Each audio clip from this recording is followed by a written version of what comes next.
different words. We are talking about,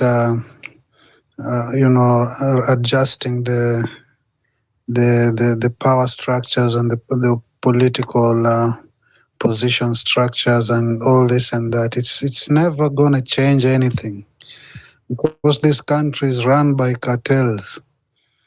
What changes this thing is what we call the revolution, which is a paradigm shift in the social, how the society thinks, the software in the social, in the political, how the political system is arranged, and in the economical, how you prioritize the economy, starting from the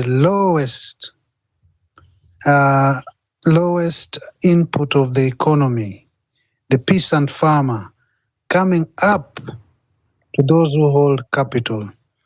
That is the only thing that can do wonders for this country. And it's what Professor Lee Kuan Yew did. He made sure he went in, changed the mindset, changed how he hired his people on meritocracy, and, did the miracle. He rallied the country into development. But we want to look at this thing from that point of view of making adjustments here and there. It's like applying bandage. Come back to us. Come back to us and give practical sense. Huba, please wait for Dejo to finish, and then you can step in. Okay? Please allow Dejo to finish, and then you can step in. You're actually the next speaker. Then we have Billy, then MJ. Dejo, please summarize, and let's keep time. I think 3 minutes is enough. So that by 9 we close. Dejo, please proceed. Now, I know maybe the speaker doesn't appreciate, maybe thinks my thinking is radical. No. You have to appreciate this. These are facts we are talking about. These people who are currently in regime, in the power structures, are the same people who are there in the past regime. And they are there in the other regime and the other regime. So for practicality reasons, if you want us to talk practicality, the practical thing to do is to make sure that these people don't attain or don't maintain or don't hold those positions of power. They are your problem.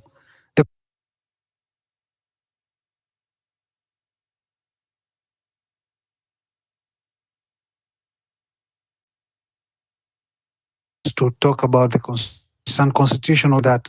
But when they're doing the same ills, mismanaging, looting the economy, borrowing when we don't need to borrow any monies, 6-point-something trillion is unnecessary. So you don't see the constitution, you don't see constitutionality, you don't see rule of law, you don't see separation of powers when it comes to where the executive is merging up is basically pocketing the legislature to come up with draconian laws, to come up with financial acts. So you need to understand that the same game you're trying to play, talking good, will not work. It has not worked and it will never work as long as you have these people in those positions.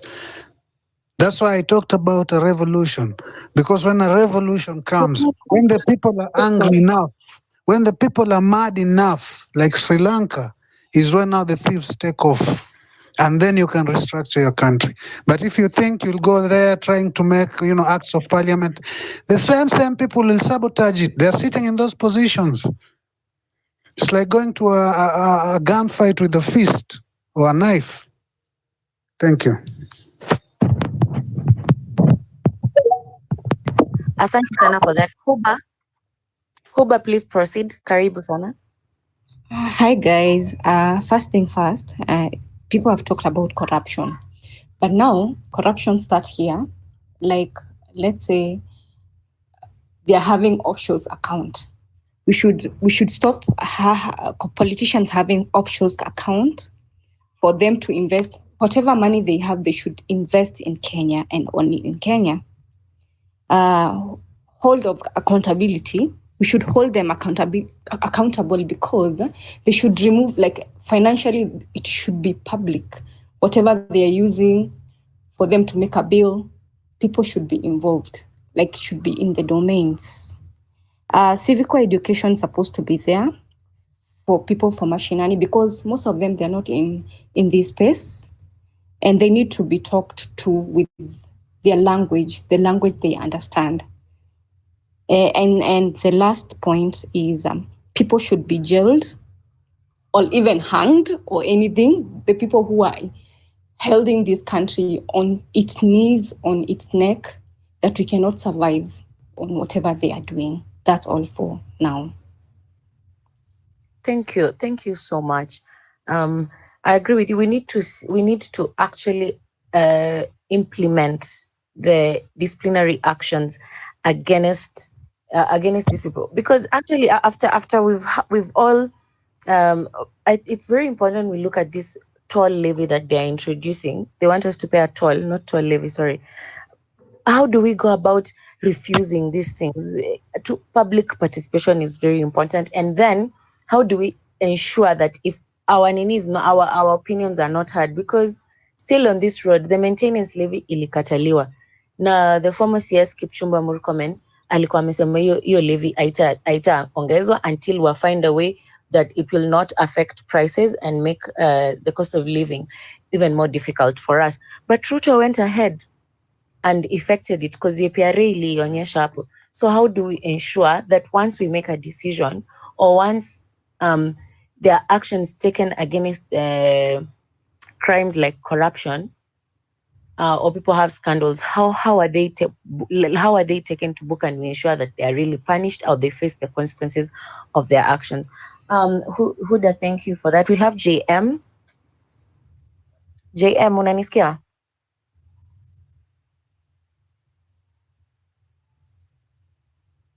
Sorry, JM. sorry, you heard me doze off. Yeah, I was. Yeah, so was there a specific question they can submit to? Sorry, Sheila. Yes, when we're looking at the finance, at the Punguza Mizigo bill and the Kenya we want, ultimately, first of all, are you aware of the Punguza Mizigo bill? Oh yeah, I mean, I've been reading through. Yes. How do you feel about the measures to address corruption? Actually, since we were with Huba, and how on terms of implementing disciplinary actions, how do you feel about those measures? If you're aware of it, what measures are there, and what impressions do you have of this bill? I think that would be a guideline question for you, and then you can also give, since it's a Tuesday update, the current issue right now is that the government wants us to pay for using superhighways like Thika Road. What are your Oh my thoughts on that? gosh. Yeah, just give you about 3 minutes. I wish my nephew would have been the one answer that question of the the superhighways and everything, because he's completely annoyed about understanding this. But let me say this, Sheila, in 30 seconds, whatever means I have. My 3 point minutes, is, not that. no, I don't have. I don't have content for 30 minutes. I have content for 1 minute. Okay, we as the Kenyan people have to get to a point of realizing that the whole point of this Punguza Mizigo, we created it. Okay? We created the whole thing of Mizigo, and then we're trying to create Punguza Mizigo. Because the reason why we got into this point, and Sheila, you know that, we got into this point because we wanted the burden to be shifted from the higher level, which is the national government, into the local space. The Punguza Mizigo, which I know, Sheila, you have been a proponent of, our friend And I told you, Dr. Akot, he's part of the Mizigo. The thing that he's trying to tell us to Punguza, and I wish he was here today, he's telling us to Punguza Mizigo when he's actually the one who put us into the Mizigo situation where we are. When we actually did not need to devolve the system the way we are right now, which 47 counties for a stupid 50 million people, for heaven's sake, way less than right now. Initially, again, initially the Texas, no. Now the California's GDP is better than every freaking country in the entire Africa. So our friend, who I have so much respect for, Dr. Kuro Court, gave us this Mizigo, and then he comes back to tell us we need to punguza this. My friend Sheila, we have statistics. So we have to go back into the data and start talking about that Kenya does not freaking need this whole thing of like having for 7 counties. If we have for 7 counties, which I have no problem with, they have to be structured differently, not becoming as executive counties. Let me finish by saying this. We have a bigger problem than trying to talk about, oh, we need to cut down on Mizigo, we need to cut down on this Punguza Mizigo bill and everything. We even don't even understand how much it goes into this old system. So my goal is this. Our friend, very honorable guy, Dr. Court, is completely wrong in his understanding of how Punguza Mizigo needs to work. He has a concept, but not a practicality of the way that we need to deal with it. Do we want to have a conversation one-on-one to deal with how these things be handled? Yes, we'll be part of it. But for now, Please conclude. let's keep talking. Thanks. I actually he was when I had actually asked him that question, and I forgot to repeat it again. But I will just ask him to come next Tuesday, because I think when we come on here, we will be addressing the reduction and everything, because this is a bill that he authored, so it is very fundamental that he's here. I had even asked him why you are saying to Punguza Mizigo, but you are part of the team of experts that drafted the 2010 constitution, and you included all this overrepresentation. How we got here first, because you created it. How did we come up with that overrepresentation? What vision did you guys have? Yeah, because it is that question he's supposed to answer it. I'll ask him to answer it, and I will actually even put it on my reminders ndio akumbuke kujibu. But And to I answer chime in? to say that is I'm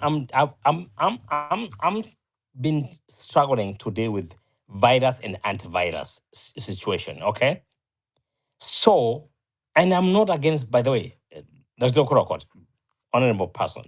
My question is there a way that you can present this question to him? Why are you self-absorbed when it comes to the question of who created the problem so that we can create the solution? It's simple. he would tell us. Yeah, we will ask him. I will not ask him in that way. Why are you self-absorbed? I don't think he's self-absorbed. I actually support the Punguza Mizigo bill, and I support his ideologies. He was actually here the most part of the space. He left at about 8, 8, 8:10, 8:20 thereabout. So you can come and catch him up again next Tuesday, and you can ask him directly. Though I will also ask him, why did we have this in the first place? Didn't they see that this will burden the Kenyan taxpayer? Yeah. So as much as we are, yes, advocating for it, we also need an answer from one of the people who drafted the constitution that is burdening us as taxpayers. Billy, please proceed. Unanisikia? Billy, unanisikia? Billy? Kama Billy Sheila, can I anisikia. chime in as Billy fixes his mic? I think we will have, we are concluding the space. So you do your 1 minute of your closing remarks. 1 minute, please. 1 minute ikiisha, nitaku mute. So we do Sheila, 1 minute. 1 minute. 1 minute is directed to you. My concluding 1 minute. Sheila, I want you to answer me. How possible it is to jail someone who controls the police, controls the military, and to some people even controls a substantive fraction of the judiciary, and who has got immunity while they're still in office, and when they leave office, they are likely to ensure that they're succeeded by somebody who thinks like them, and therefore that person is likely to protect them and will not hold them to account. I would like you to answer me, how do you discipline or hold accountable that person or people who are working fully aware that they will get protection for that person? How do you discipline those people? What laws are you going to invoke to ensure that that person and those people around him behave according to the law, when they know clearly, even if they break the law, there is no action that will be taken against them? Please answer me that question. That has been a challenge for me. That's the same thing I think Huba was saying. How do we implement, how do they call it? How do we implement disciplinary actions? How do we ensure that these people face the consequences of their actions? Even me, I do not know, because we if they're not following the law, and the person who has the power to implement the law is the one who needs, who is the person to whom the law should be implemented on. Now that is where I think Article 1 of expressing our sovereignty as a people. How do we ensure we do that? How do we ensure that I think I'm throwing that question to us, and I think that will also be part of the questions and that I include when on all my opening spaces. It is very important we know, because we know we are civically educated. Now we need to know how are we politically educated on ensuring that we protect our constitution. How do we so those are things that we will, I think it's only the constitution that can guide us on that. And Sheila, outside, that tells you that the Punguza Mizigo initiative, good as it is, it's dead on arrival. It's dead. It's like stillborn. It's not going to come into being. That's the bottom line. The questions I'm asking you, it's still born, that initiative. okay, sawa. Let's have Steve. I do not agree with you. We will try. Let's try, and then you see the Dr. Kurokot and the team and the Kenyans, his team and the Kenyans that supported that bill during that time. I did not even know there was that. Actually, maybe I had it, but I did not take it serious enough. I did not even know where the signatures were being collected. So first, let's start with sensitization, and let's really be intentional about political education. How do we ensure that mimi nikienda huko kwa judiciary nipate kuna systems, some people who make decisions are compromised? How do I ensure that even when I go out and I whistleblow about a certain shortcoming in a public institution, and maybe even in the government itself, how do I ensure that, first of all, as a whistleblower, I am protected, and forever, not at just for a period of time? Saa zile una relax, unastukia sijui nani amekufa, sijui ni property za nani zimeenda, or things that make sense, but then you can't really put them together. So how do we ensure that even those presidents, because right now we know Uhuru stole a lot of money, a lot of misappropriation of funds and mismanagement was under his government, but nothing was done.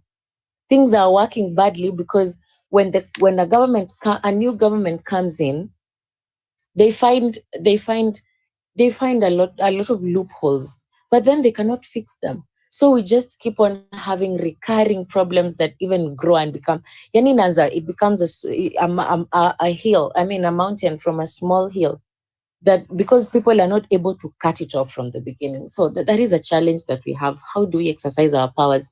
I don't think it is My impossible. kid friend, can I tell you something? No, not JM. No. We'll have Steve first. We'll have Steve first. So just to address that, I think that is on the sovereignty of the people of Kenya. How do we enhance that? How do we strengthen our powers? I think we need, as Kenyans, to be the jury. We need to be the judge, and I keep saying this, and we need to be the executioner. Those powers must be ours, and we must find a way to exercise them against anybody, because the people who work for the government are not very many, even in public institutions, vis-a-vis other Kenyans.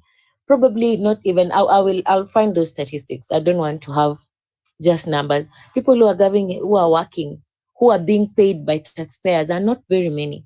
The taxpayers are many more. We are more. So I think that's the one way we can handle that. Steve, karibu sana. Let's have Steve. People are requesting, so I think we just adjust the 30 minutes as I said, because please come up. Please come up. Steve, tafadhali, in 3 minutes. In 3 minutes, we'll have Hi, Steve. Sheila. Hi. Hello, thanks for giving me this opportunity. And for me, I like to say this in the 3 minutes that have been given. So, first of all, the Punguza Migo initiative, it's a good initiative. But what I can say, it's the same thing as we are saying that the Constitution of Kenya has always been good. But now the problem that we have been having is... 4 plus what? 5. 5 plus Hello, can you hear me? plus 6, 7. 8 plus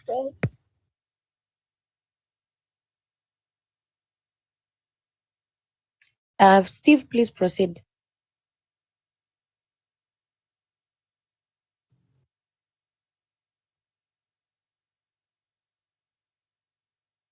Steve, proceed, please.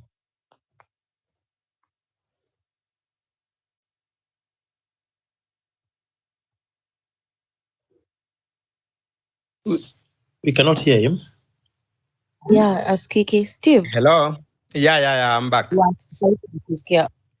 Okay, now I was saying this, the Punguza Migo initiative, it's a good initiative. The same way, we have always said that our 2010 Kenyan constitution has always been good. But the main problem we have is political goodwill. There is no political goodwill at all. So the people whom we have given the instrument of power, who are controlling everything, who are more, so let me just be specific with the executive. You see, like now the executive is like, let's say the people in the executive are heading all the departments we have in our nation. You hear that the police are independent, but to be honest, they aren't. You hear that we have independent bodies that are working independently, but in the real sense, they are not working independently. And the main problem we have is we have been rotating the same people, the same guys who have been in the system, the guys who have been, the only thing that they usually change is they change formations, but they are the same individuals. So for me, one thing I believe and I trust is even the Punguza Migo initiative, as good as it may look on paper, when it comes to the implementation and all things, it won't work because it is the same individuals who are in the systems. And there are a few, but you see what they have done is they know how to manipulate these systems. They know how to put their own individuals there. So look at the scenario, for example, when who was our former president, when he exited office. Hello? I'm saying you have 1 minute. 1 minute. Okay, Ama okay. nikiwave tu mkono mtu anajua amebaki na 1 minute, I think, so that I don't interrupt. Okay. Please Let me proceed. conclude in the next 1 minute. So let me just conclude by saying the problem we have is political goodwill, which is not there. And if we really need change in our nation, what we should do is just do away with all these individuals who have been there. Let us put them aside. Let's do whatever it takes, even if it means a revolution, so that we can eliminate all these people.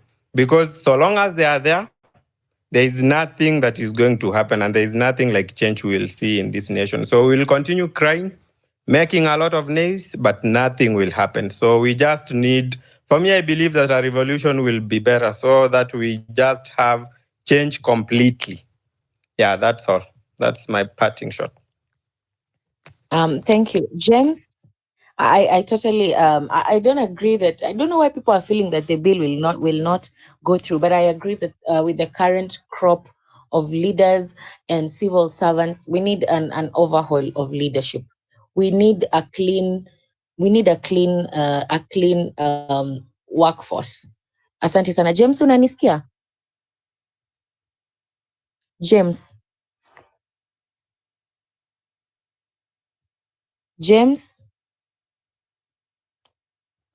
Ni kama James hayupo. So Billy, umerudi? Unatusikia vizuri sasa? Okay, because these people are having challenges, I think we will do hii sasa ni closing. I don't know. Let me give about 5 minutes to see if Billy and James's connection will be back. Ama mnanisikia? Steve, nasikika? Unasikika vizuri? Yes, unasikika. Sheila. Aya, Paul, hebu tupatie closing remarks zako. I also now kama sasa on our power. What is our power on this toll that they want to introduce? What can we do? Is it because it's not a bill? Is it a bill? No, it's not a bill, So how? but I think it's some sort of a toll station. And this toll station actually is in other countries and has actually been used to raise funds to fund maintenance, things like that. You see, if they were to tell us the benefits of the toll station and be able to convince us that the money will really do the work, I'm sure we really want very good roads as Kenyans. We want expanded roads, which we can move from Nairobi to Nakuru just within 2.5 hours or 3 hours. Because at the moment, traveling from Nairobi to Nakuru is chaos. It may take you 5 hours, 6 hours, and it's very shameful. So I think the moment we have public participation for the new toll station, it's good for the government to be very clear on what they want to do. Because I think going forward, partnership, public participation, public investment is really the way to go. Because some of these investments, I'm saying some of these investments are critical and they're very important, especially infrastructure. I wish they could handle it in a very open way. Thank you, Sheila. And then so somebody said about Punguza Migo, what was the mind behind devolution and all that? I think they wanted to entrench in the constitution the possibility of availing resources in all parts of the country without discrimination. Because when you have a very powerful president, he may dictate where resources go and where the resources will not go. But the constitution can dictate where resources can go without necessarily interfering. Otherwise, but it has become very costly for us. And so you can see there are no jobs for the young people. The young people are feeling disillusioned. And this is really what is important for us, the future of the Gen Zs and the upcoming generation. We must think about the future critically and support it. So the Constitution should actually help us to envision what happens in 30, 40 years from now. So thank you, Sheila. I think other people can also make their contribution. Okay, asante sana. I agree that we want to use good roads, but first of all, the Ministry of Roads needs to give us. I saw the Motorists Association was asking for an audit of the road maintenance levy, because in 2021, 2022, we collected 84 billion from the toll stations and the road maintenance levy for the road maintenance levy fund. So, but we can see here the roads, barabara zitengenezwi. We can look at actually.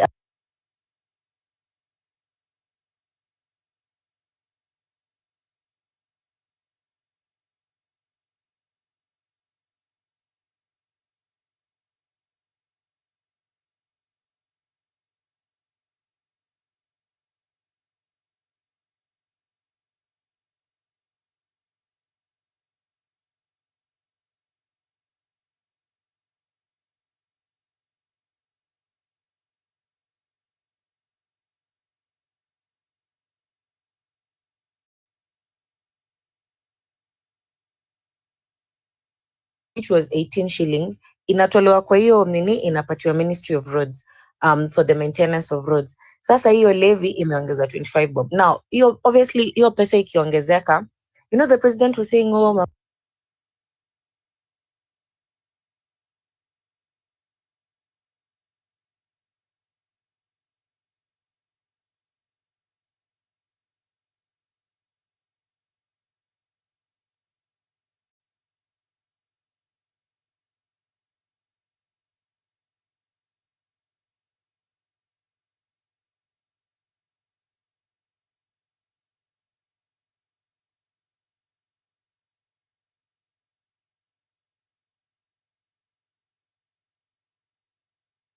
road maintenance levy, they will accept to make a loss or even minimize their profit, so that ndio sasa to facilitate, it's how sijui kama mi sijui, as a business person I would not be able to forfeit. Nitaongeza tu mafuta, nitaongeza cost, and once mafuta cost yake inaongezeka, kila kitu inaenda juu, so the cost of living is still going to be affected. And I don't know how the president alikuwa anaona hii kitu.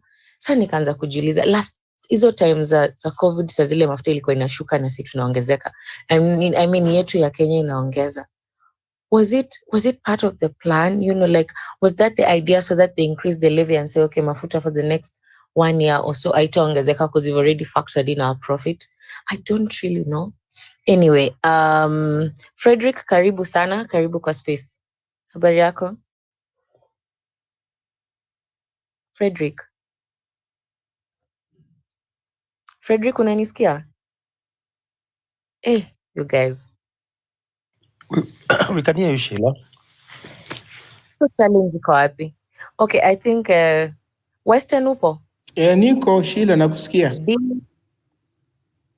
Nimeona good boy. Let's see, good boy Kenya ametisha mic. Wacha tumpatie tumsikize, and then I think we'll do closing remarks sasa. Thank you everyone for coming. Good boy, habari? Nzuri sana, unasikia? Yes, ninakusikia. Karibu sana kwa space. This is the Tuesday update. Tumeongelelea Punguza Mizigo bill. Are you familiar with that bill?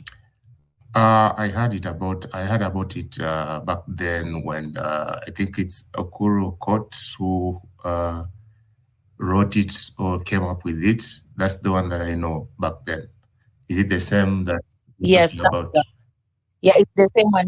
He was actually here earlier to sensitize us on that bill, and that he's revisiting it, and I have dedicated my spaces to sensitizing us Kenyans on that bill, and how we can participate to implement it.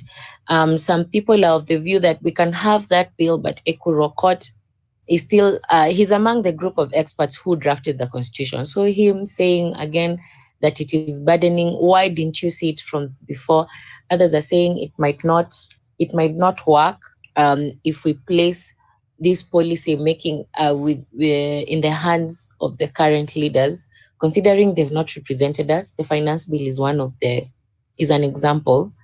Do you think this bill, what are your thoughts on the state of the Kenyan constitution right now? Do you believe it addresses the needs of the Kenyans, and that Punguza Mizigo bill, is there light at the end of the road with it? The proposed measures, do you think they will address public concerns? To be honest, I've not thoroughly gone through it, unless I go through it once again, or I go through it, and then I'll be able now to give my perception on it. But what I understand is the intention of that particular bill was to look at the common citizen in terms of opportunities, in terms of the purchasing power, and many other things, basically to empower the citizen. And basically that's in a nutshell what I understand is the goal of that particular bill. Now, my concern is even anyone in this government can come up with a bill, even though that bill came up back then. I'm not sure at what point did it come up. I guess it didn't come up at the point of like this time when we have an awakening in terms of changes and all that kind of stuff. But if it came up during the unpopular time, then it should be a good one, and we need to scrutinize it first.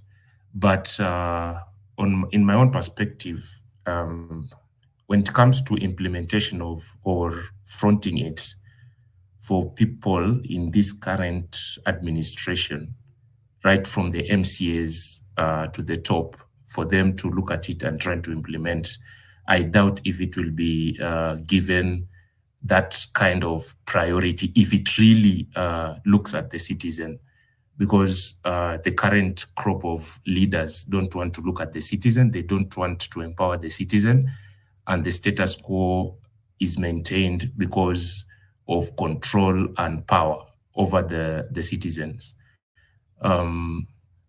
What I can say is in the next, if we are lucky enough to have that opportunity to vote and bring leaders in, be it fresh crop of leaders and all that, if the system is the same, then the crop of leaders will still be affected by the system.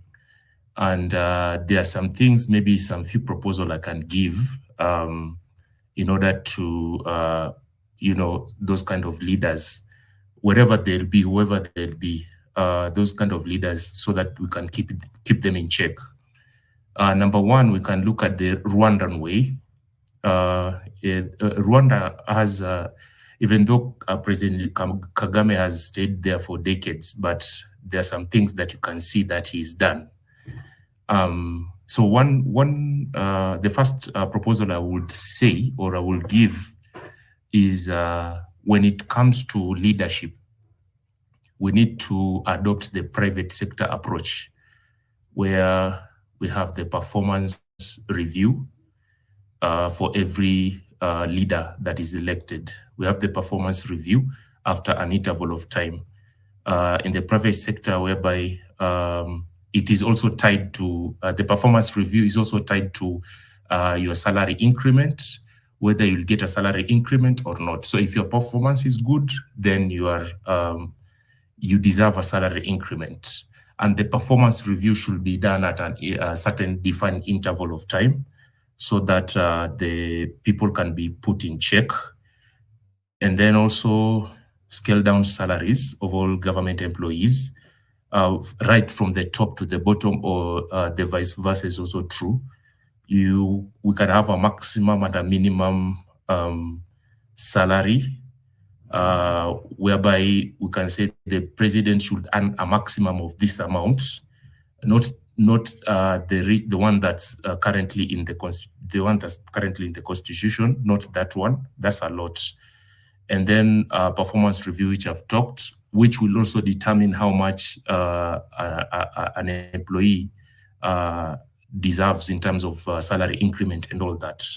And also, it will also determine if that particular leader will deserve another seat or another election, the next election cycle. And then finally, there are so many, so I'll just give these three. Finally, I would say, in terms of the allowances and retirement benefits, they also need to be capped in order to cut the huge spending, because there's a lot of spending. The more you spend, the more you'll need a lot of money to use. So if we cut the spending, that's one aspect of cutting spending is in terms of the allowances and also the retirement benefits. You can see even governors have a lot of pension, a bigger pension package, not to mention the president and the vice president and all those top echelon leaders. You know how much the former president Uhuru earns right now, the cars that he's liable to, the first president, even though the founding father passed a long time ago, but up to now, the first lady still benefits that whatever the first president was entitled to. So those kinds of huge spending needs to be cut down and be scaled down to a point whereby it is not lucrative for someone to, maybe aspire to be a governor, a senator, or even a president. And finally, we can also regulate if you run for a governorship or a gubernatorial seat, you are not liable to run for a senatorial seat. Why should you run for a senatorial seat, an oversight seat, when you are a governor? What are you doing there? What are you overseeing actually when you are there in that particular seat? So it doesn't make sense. Those are my suggestions and proposals. And I will go through the Punguza Migo bill. And then next time when we have such a conversation, I'll be able now to give in the best inputs based on uninformed input. Thank you so much.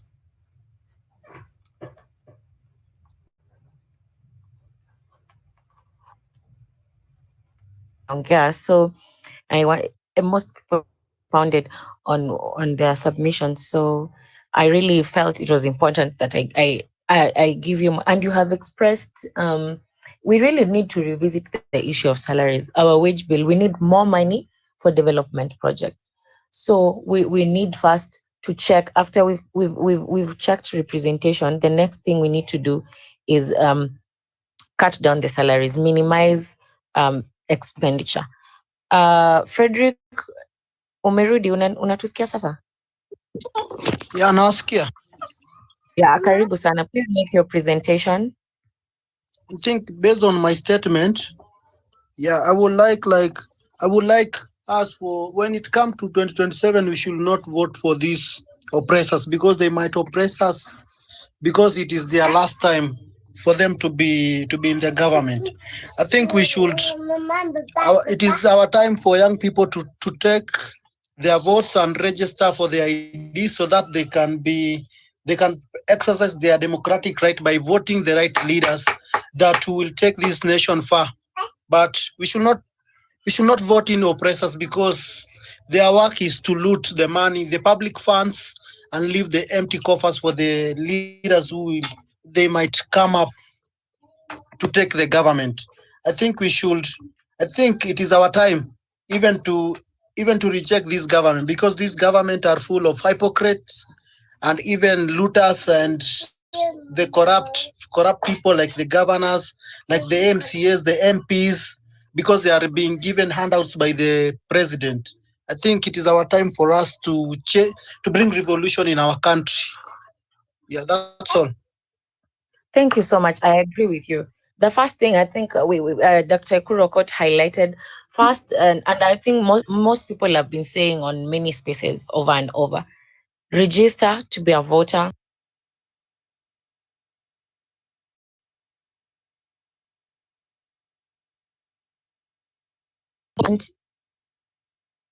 for me, and any position that I choose to serve my country, I should be able to be checked. You know, when people say, "Oh, I keep seeing Mudavadi akisema, "Oh, to human is to err," but you're like, how do you err when we have clear guidelines? There are clear guidelines. You know, this is not a life that doesn't have a manual. Leadership has a manual. Every role, people are mandated with, down to government bodies, government parastatals. In the whole workforce has rules and regulations. Even when a certain career comes up, or a certain skill is introduced and it's nurtured, and it becomes it becomes maybe a career. There are guidelines that guide it. So when the government tells us that to human is to err, that's just ni kama kuconfirm their dishonesty, their lack of integrity, their incompetence. So me, I don't agree. Nani amenguka, Bosiri amenguka. I think we will do our closing remarks. We'll start with Western. Billy bado atuski, o Bosiri amerudi. Western, let's just have Bosiri apatiane submission yake. Bosiri, I think you can give your submission and your concluding remarks so that we close the space. Bosiri, I'm approving you in a kata. I've sent you an invite, Bosiri.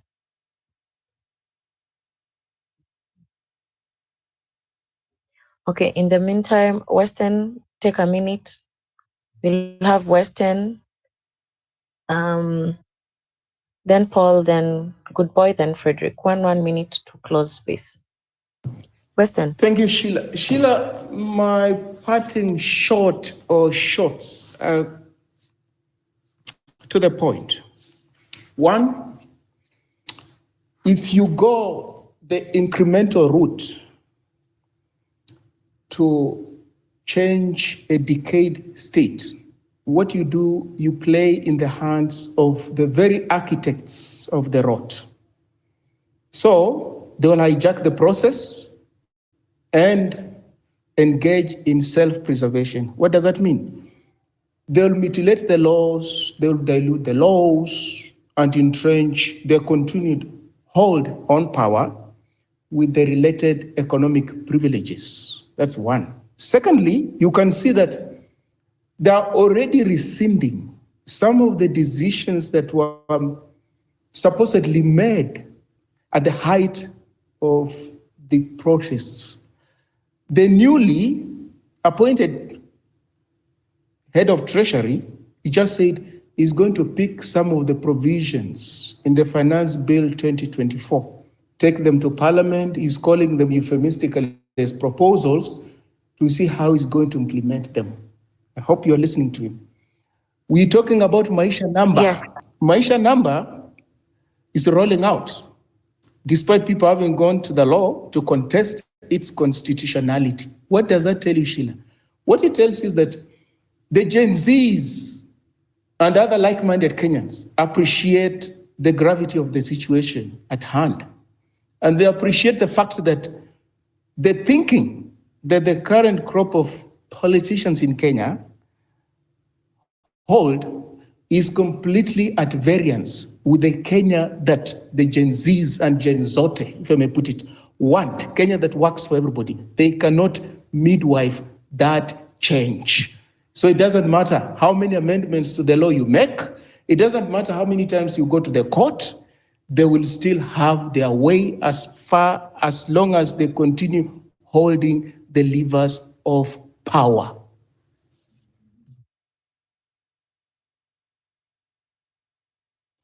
Thank you for that. Paul.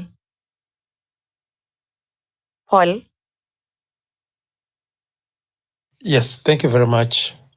1 minute, Sheila? please. Western, I would give time. 1 minute, Paul. Yeah, thank you very much. I think after the Gen Zs brought in some power to the country, there are a lot of things that have happened, and Gen Zs should realize that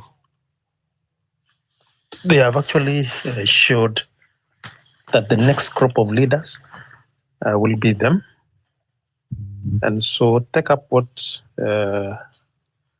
Ukuru Aukot mentioned. He said, Gen Zs, take up the leadership roles, register as a voter, and play your democratic right as a leader.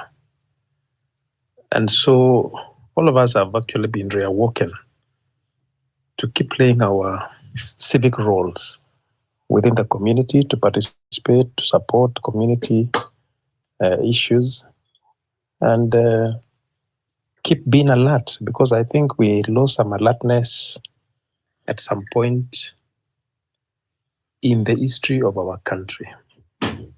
So I think we are glad that Gen Zs have reawakened our alertness, even though at a very, very high cost. We lost many lives. It's very unfortunate. And we really sympathize with the families. But we need to go forward. That is why I said, is there an alternative method to making our voices heard? And this could be one option. Coming up with bills, supporting some constitutional amendments, and so on. So otherwise, thank you. We meet next week again on Monday to look at Punguza Migo bill. Thank you. Okay. Frederick, 1 minute, kindly. I will thank you for the opportunity. Mine is to say that like we should support this movement, because this movement has been left as an opposition, because all politicians have sided in one place to oppress Kenyans, but we are the one to bring revolution in this nation. So we should remain united and support this movement, so that this government might listen to us in future, even if it is not now.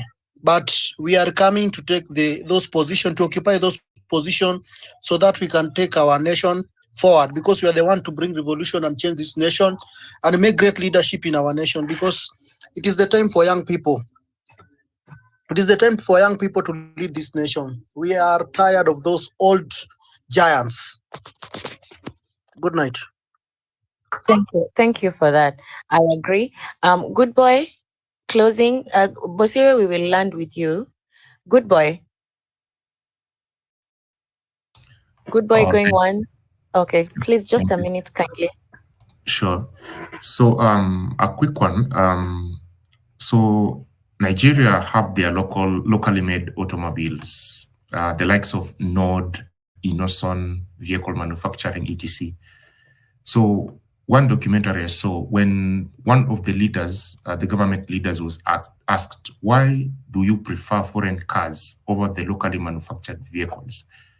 They gave the answer saying they are new and they've not tested the test of time. That was their answer. So the interviewer asked him, who is expected to make these vehicles have or test the test of time? And that's how the interview ended. So basically, we have the leadership mantle. This revolution has started. We have the leadership mantle. We need to make this government work. We need to get into that government and make it work and make things work right from the top to the bottom and vice versa. That's what I can say. Thank you. Asante sana. Bosire, please, let's have your 3 minutes. 9:30. Thank you for coming to the space.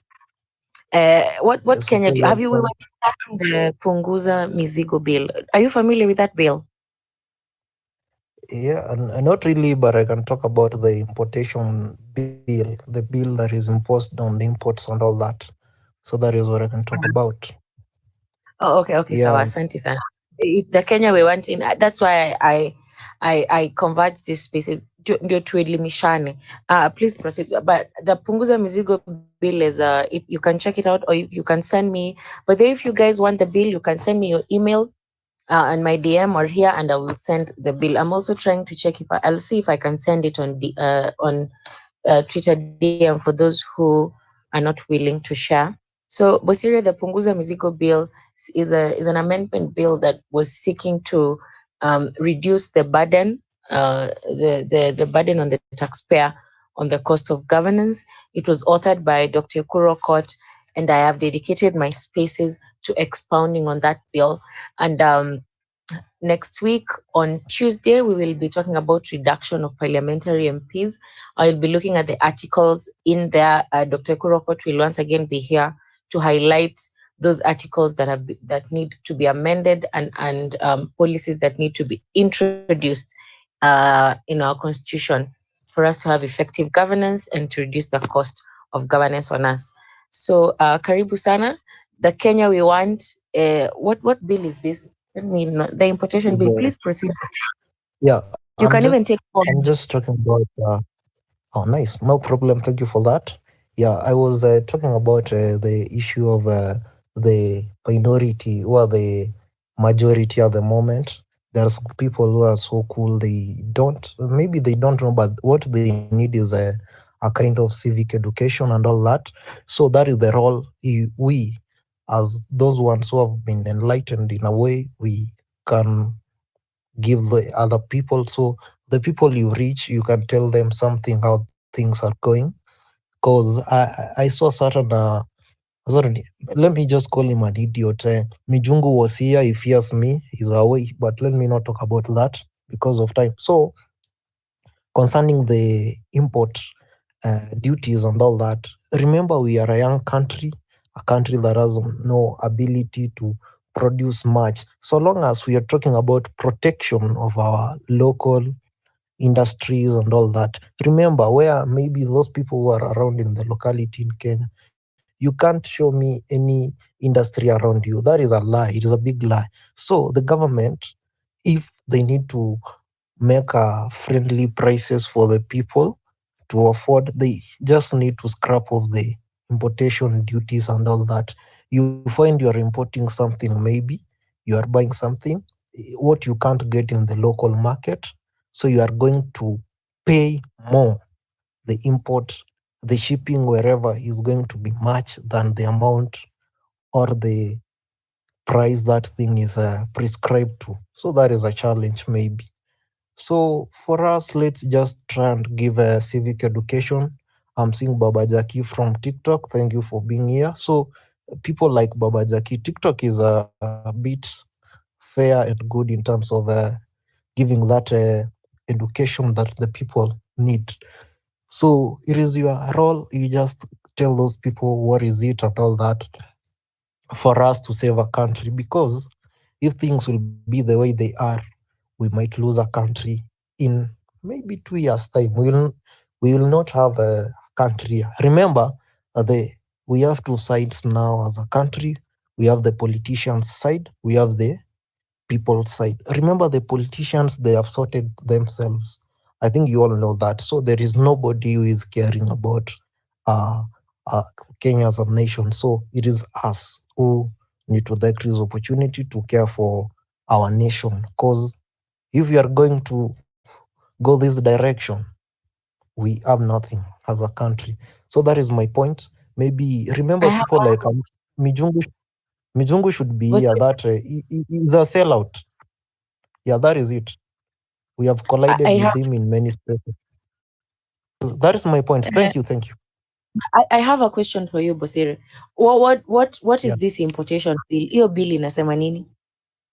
Hebu niangalie So hapa when we talk chini. Hiyo about bill there is an increase in the rate of taxes on imports. The tax that mm, is was previously is increased by a certain percentage. So if the mhm. tax is increased, the price will increase automatically. So that is what Yeah. happens. So it is like a rise of tax on the imported goods. So maybe we don't have a capacity as a country to produce enough Mm, for ourselves.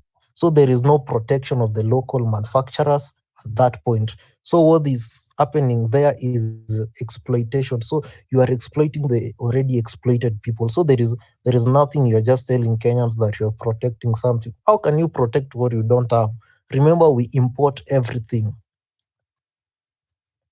There is nothing we have. We are a young country, not a young country, but we are a wasted country. The politicians, the politic class, so they have wasted a country. So for me, if someone is telling the president is just around yapping, oh, I don't know what and all that, so it doesn't work like that. So life is going to be hard. So that is it. If Okay. importation Okay. tax is Hii ndio increased, inasema that is ati it. customs Bosire, sorry. Hii ndio yenye inasema Yeah, customs duty wana introduce 25% 25% of the customs value. Is that the one? yeah, Kenya that had is it. That stayed is the it. It's all customs about duty all that. rate of 0%. Oh wow. Yeah, that is The it. import tariff. Okay, okay, okay. Wow, wow. Mm-mm-mm. Understand. Okay, this one. Is this what they meant by Yeah, that reintroducing is some it. structures of the finance bill? So because the finance bill ilianguka as one, so they'll just be introducing some parts of the bill. Because this one I think was in the finance bill. Cindy, this was in the finance bill. Anyway, guys, thank you for coming. And I think the most important thing for us is to know how do we exercise our powers as the sovereign people. How do we ensure policies are made and people who are corrupt, people who steal our money, people who make unjust policies face the consequences of their actions. We need to strengthen ourselves. So asanteni kwa kuja. I think I'm also exhausted. I'd like to appreciate yes, yes, good boy. Just a second. I'm giving you a second, please. Proceed. All right, thanks. Sorry, I would like to request probably if you could be able to send me the Punguza Mzigo bill, if you have it. Yes, yes. I'll be sending the Punguza Mizigo bill on email. So this is a constitution amendment bill of 2019, and it was in an initiative that was proposed by the Third Way Alliance Kenya, that is led by Dr. Kuru Okot, and he was here for about 2 hours just expounding and sensitizing us on that bill. And it sought to amend various aspects of the 2010 constitution. And the primary aim was to reduce the cost of governance, enhancing efficiency, and addressing various socioeconomic and political issues that we are facing as a country. So some of the proposals were reducing parliamentary representation, discussing the presidential term limit from 2 5 years to 1 7 year, addressing gender parity, one man, one woman from each county. That means it reduces the gender burden. So we do away with the women reps, you know. So if we say one man, one woman from every from representation, after we've reduced the number of constituencies, after we've reduced the number of counties, and then we had devolution, strengthening the county governments, allocation of resources, election representation, um, um, recognizing people, independent candidates, and then accountability, wards. There's a lot in there, independence of candidates, strengthening constitutional commissions like the IEBC, and then referendum threshold. Currently, we are at, you have to have 100, you have to have 1 million. So the bill was looking at 500,000. So basically, it was just to streamline governance. So if you want a copy of this bill, kindly send me your your email on DM. Next Tuesday, we will be looking at reduction of parliamentary representation. So on our Tuesday updates, for those who are new on my space, I'm very new as well. I think this is my 5th or 4th space, and I basically I dedicated myself to doing public participation. Kama kuna any public participation within Nairobi, I will be there.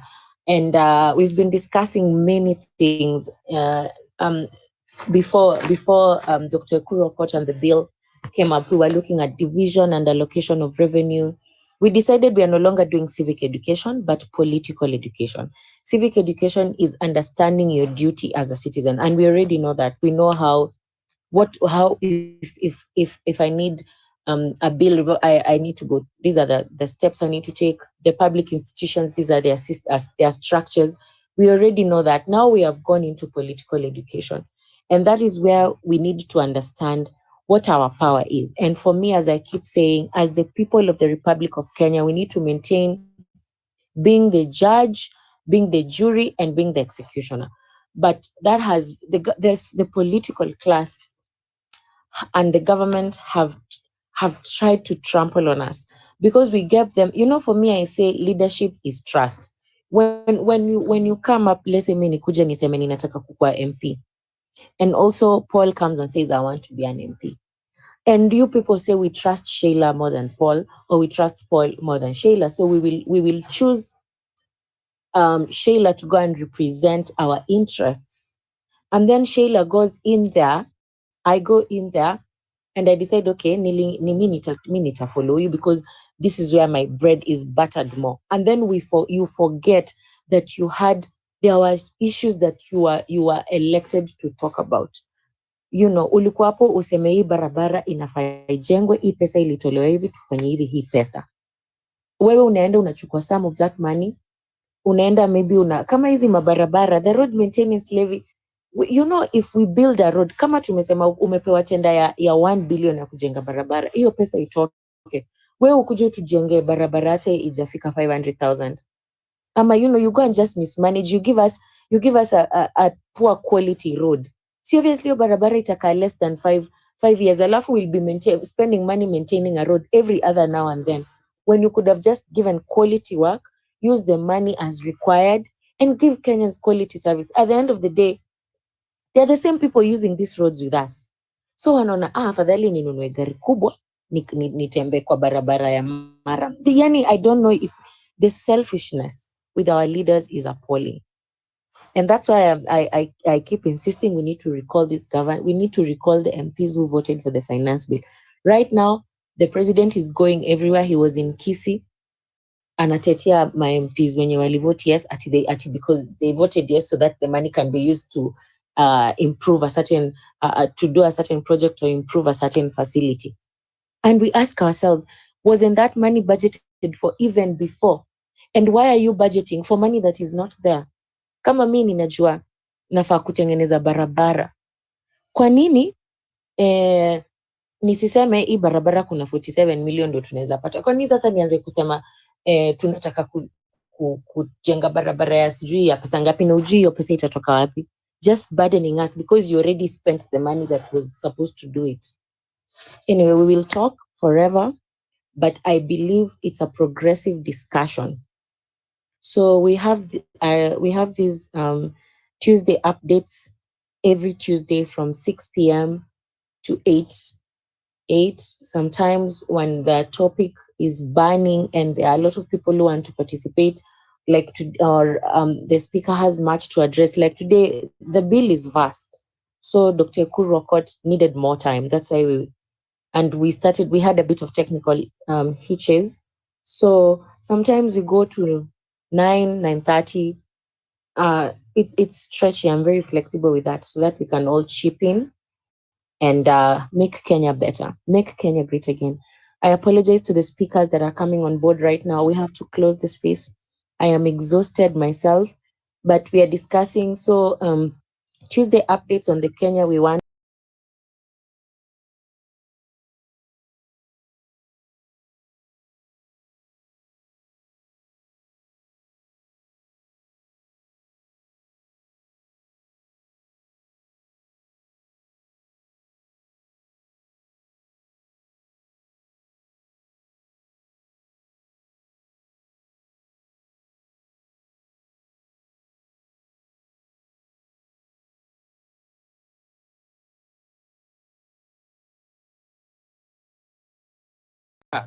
And the reason being, hizi cards vile wewe jamaa amesema, kitu yoyote iko na hiyo ikishakuwa chipping card lazima ikuwe na expiry date, na hiyo inamaanisha all details yako ziko hapo kwa weno. hata akaunti yako itakuwa inaangaliwa, wanachungulia hivi, wanaona oh, iko na milioni 5, huyu inafaa tuanze kufanya hivi na hivi, and that is what they are for. Si ati ni kitu kingine, ni ati juu nini. Hii kitu wanafanya hivi ndio wakuwe wana monitor every individual, every mtu, wajue ni nini kinaendelea. So hiyo ya kwanza, wana violate right yetu. Na ya pili, mimi sijaona kwa sheria yetu mahali imesemekana ukiuzaliwa hapa, if you are here by hiyo citizenship by birth, hakuna mahali popote sheria inasema hiyo identification card unapewa inafaa kuwa na expiry date. Haya, story ya birth certificate. Mimi juzi mtoto wangu alizaliwa Nairobi West Hospital. Just the other day nilitumiwa message ya kwamba saa hii ile kadi natumia nilimweka kwa hiyo kadi yenye nilikuwa natumia ya kazi. Sasa saa hii naambiwa ameondolewa kwa sababu ashapitisha miezi 6, anafaa sasa provide birth certificate. Na mimi niko na notification. Sasa notification yenye niko nayo nilienda nayo pale, naambiwa siwezi pewa hiyo birth certificate because lazima nifanye 1 2 3, of which hizi 1 2 3 mtu anataka nilipe pesa tena. So nilipe pesa juu mtoto wangu amezaliwa kwa hospitali na nataka birth certificate yake. So nalipia what? Ni kama sasa siko na freedom ya kuwa Mkenya. So mimi hizi vitu the only way we can do, mimi naona tunapoteza muda. It is high time we start occupying those places. Tuende tukaandamane huko, tupate hizo vitu, tupate services yetu vile zinafaa, or else tutakaa hapa na bahati all of a sudden utasikia hizo vitu zimefanya nini, zimefanyika, and then sasa tutakuwa na mzigo ya kufanya nini, ya kuenda kuanza kutoa hii kitu tena. Tufanye hii kitu before ianze, and the earlier the better, or else tunaenda kupoteza hii nchi yetu. Na mimi sioni, unaona leo alikuwa Kisii. Leo alikuwa Kisii. Na huko ukienda vile anafanya Kisii, yani watu wameanza kupigania tena post zingine. Na ukiangalia ile crowd hapo naye, hata kama ni kulipa wanalipa left right, yani kila mahali. So mimi chenye naweza sema, tujipange, tuanze mapema baba, or else tunaenda kupoteza hii nchi. Na sheria yetu inatulinda, na hao watu ndio wataki kuitekeleza vitu kulingana na hiyo sheria. So mimi chenye naweza sema kwa wino, tujipange tu vizuri. Tukishajipanga vizuri, kuna mtu alipropose hapa, kama ni Monday tunaendea IDs, kama ni Tuesday tunaendea birth certificate, tunaendea birth certificate, kama ni Wednesday tunaendea bad governance, tunaendea bad governance. We need to keep these people all there mpaka watoke. Kuna madam alisema hapa Ruto should go as early as yesterday, and we are giving him time. Nilisema tukimpea time hatutapumua, and we are giving him time ya kujireorganize na again momentum, na again momentum tena tutakuwa na shida nyingine. Huyu jamaa tumnyonge tu na hizi pressure zetu mpaka tupate ile service tunataka, na document yenye nafaa tupewe kama Wakenya, tupewe kama Wakenya bila kushurutishwa ama bila kulazimishwa tulipe pesa yenye inafai. Profesa alisema mashini inafanya aje pesa nini kazi ukitoa 10,000 na usipotoa pesa mashini imeharibika. Kwani hizi mashini zina sense do? Mashini ni iko kwa immigration center zina sense tu pesa. Kama pesa hakuna, you can't azifanya kazi. So zinafunguliwa na do. Na people wale ambao wameajiriwa wako hapo, they are there, wanalipwa na tax yetu, mshahara yao ni tax yetu. If it is like that, inafaa tuende hapo tuvamia watu. Mimi ingekuwa uwezo yangu tungeenda sasa hii, tukipata watu kama hao ni kuwapiga, si hata kulazimisha watoke. Unaenda ukipata mtu kama huyo tunamsalimia vizuri na tunamwambia hata siwewe kanyaga hiyo ofisi, if we can afford that. Because hii story tunawaambia ati watoke, wale wanaletwa pia wanafanya kazi the same. So it is either watoke, serikali toke, hiyo the whole government iende kabisa, then we bring new people wenye wanaweza peana service yenye inafaa. History ya kuongana Kenya tumetoka nayo. Unaongana mpaka siku hizi, unaongana mpaka kuingia kwako. Sasa hivi unaona wanataka kuweka sijui nini kwa barabara, tutulipie barabara yenye tunapitia. Very soon tutaongana hata kuingia kwako. Otherwise nashukuru kwa pamoja na tushikane bana, tutoe hii serikali. Mimi nimechoka nayo kabisa. Asante sana Evans. Again, I want to reiterate salamu that we encourage in this platform does not involve violence. I know people are emotional, so sometimes I understand when they say that. Before I give it to 5 people has been here for a while. Someone has said at the comment section, this is Tom at Tom 462110545. I said, be realistic. Most of our IDs and passports are out. Our laziness ndio inatu affect. Enda uangalie, don't be arrogant. I can say that I have friends who doesn't have the IDs na wameenda huko. I can confirm yes Kowino wameenda huko na hawajapata IDs zao. So I don't know what you're talking about, but I also agree kuna watu IDs zao zimetoka ni venye wajenda kuangalia. I cannot dispute what you've said. So again, kama uli apply for ID, please keep going to check if your ID is already out to any Huduma Center kwenye uli apply where you said unataka ikuwe delivered to. Go check if your ID is out. Again, tusikuwe pia ignorant sana, but there is issues of delayed IDs, passports and birth certificates. That one, lazima tukubaliane. It is something that is there. Yes, kuna a few cases of people whose IDs are out but hawajaenda kuangalia. But there is 90% cases of people who have applied for IDs but hazijatoka up to this moment. People who have applied from even 2023. So, and it needs to be addressed, whether we occupy those offices and call for accountability until it is done. 5 people, good evening. Good evening, niaje? Poa sana. Mko salama? Yes, talk to us. Uko na kitambulisho? Mimi nakonga na ID. Niko na ID tatu, ingine hadi niko na rasta msee ya 2017.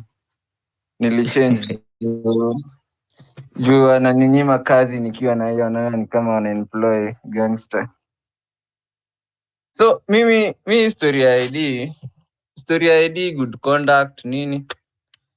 Well, sinanga kitu moja ya kusema kuhusu, but I've seen there is a guy called Professor. He was being tracked down juu ya kuongelea hiyo story. So it seems like a really major issue.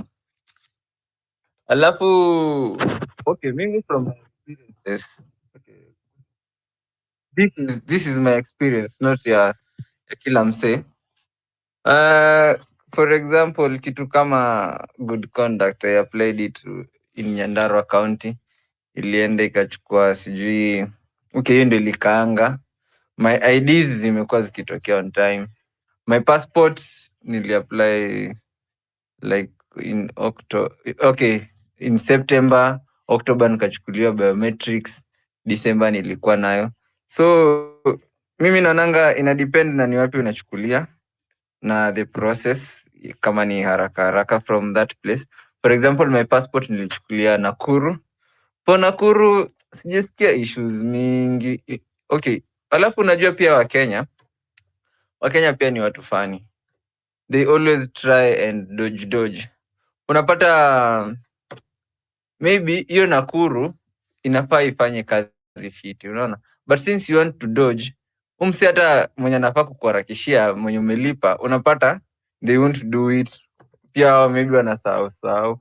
Wewe mwenye ulipitia the right channel inatokea haraka kushinda wewe mwenye pia maybe ana dodge. But pia sijakataa kuna watu dodge na bado inatokea maybe hata after 3 days or something.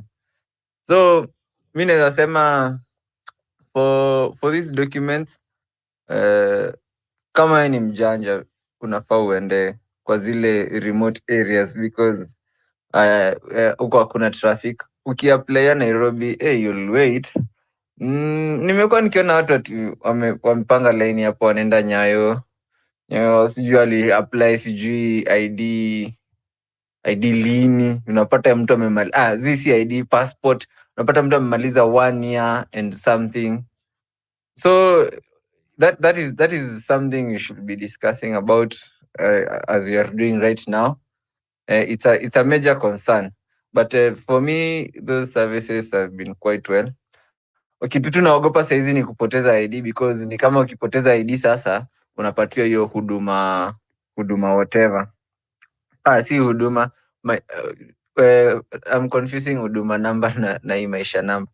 Unajua Uhuru pia alisema na Matiang'i will be deported if we don't take that huduma number. Na mimi hata sijaiona, tuliregister tukafanya kila kitu, haijai tokea. Mimi sijaishika hivi, niko na ID tatu lakini sijaishika hivi hiyo huduma number. So hata hii ya nini, hii ya maisha iko tu na mahatiati zake. So mimi actually hakuna ID yangu nitaipoteza, nitakuwa naziweka vizuri. Hata heri nitoe macopies ni laminate kama 10 juu sometimes napatanga umeenda sherehe umepickpocketiwa wallet and I don't want to go through hiyo process yenye watu wanasema ati wamekaa 1 year bila ID. Nikikaa 1 year bila ID bana, nitakuwa naanda na makarao tao. Unajua hata natembeanga tao nakanga walalo. Hata nikibeba bagi ya lapi unapata tu nimesimamishwa na karao tao. Nimesimamishwa mara kama 4 ama 5. Nasimamishwa, unaanza kuuliza wapi ID kijana, unawatolea ID, wanaona unaitwa Kelvin, hebu tufungulie bag, unaona. So maybe sijua nadhaningi hii ID yangu ni fake kama nini, but okay, kuna hiyo harassment hata kuna hiyo profiling ya mawalalo nini, but kila mtu anafaa kuwa na ID. Hiyo ati mtu amekaa bila ID man, inasumbua. Okay, for hizi stories za help, unajua mimi niliingia campus kitambo kidogo unlike you guys. So yes, tulikuwa tunahitaji ID ku apply help, ku register shule bla bla bla. Sasa mimi nashanga kama hawana hadi saa hizi, hauna ID, utapataje hizo services zote? Na venye kwanza shule unajua ushatoka kwa mzazi, now you are on your own, si utasumbuka sana? Kwa sababu kama Juja, ukishikwa Juja, the first thing they ask you, mimi nimeshikwa mara kama 9 for drunk and disorderly bla bla bla huko Juja. So they ask you for your ID first thing, waone hata kama umefikisha hiyo age ya kulewa ama nini, waone. Okay, kwanza ukikosa hata hiyo ID ndo sasa wako na the best reason ya kukushika, unacheki, because why don't you have your identification card on you? So they should fasten the process. I don't know how it will be fastened, but mimi tu kitu na hope tu ni systems ziwaka. Acha niwaambie, unaona hata kama yes, the snake always rots from the head, lakini kitu watu pia wanafaa kujua, we also have to hold watu wadogo accountable. Unapata mtu amekalia ID yako, but since anataka umuone za macho, atanyamazia. Na maybe huku juu gava inajua systems are working, unacheki, but huko chini wao ndo wanakazia, unaona. So ukifika pale mnahanda watu wanapeana hapo ma ID, niaje, hebu wetu ID zetu, kuna kwanga na tudem hapo tu boy wadogo, hao wanaweza kutolea nini zako mbio juu wanajua tu ziko hapo. Hakuna venye unaweza pata text message ati passport iko ready, imeshatoka, alafu ukienda hapo ati hakuna, iko tu hapo, ni hao wanataka kukulia. So in as much as tuna start from huko juu, pia tunafaa kushughulikia watu wako hapo kwa grassroots, kwa sababu hao ndo pia the main reason huko juu pia ina fail. Anyway, mimi sijui. Alafu pia nilipoteza account, ilienda kwa baba. Hii account mpya ni 3 weeks old. Mnaweza ni follow na kuanga na content, ulizeni Kisonko hapo na kina Afrocentric, na kuanga na content mbaya sana. So but this account does not support bullying. This account is ya kutetea common mwananchi na ama vipi?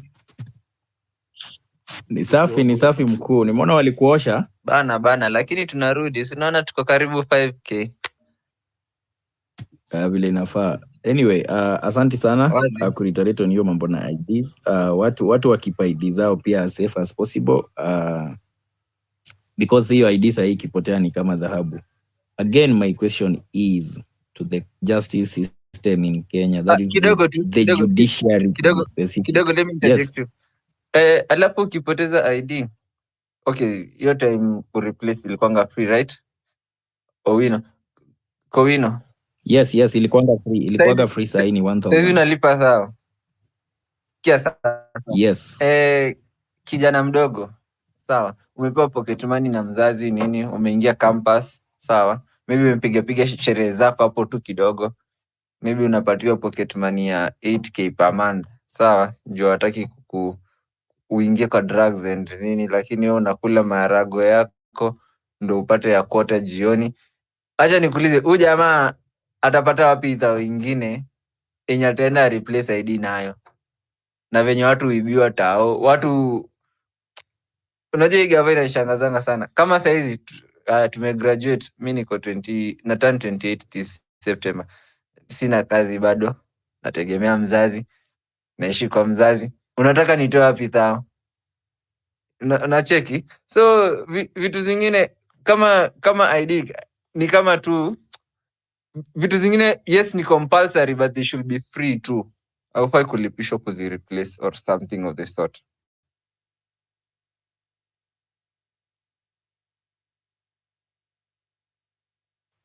Yes, asante sana 5 people.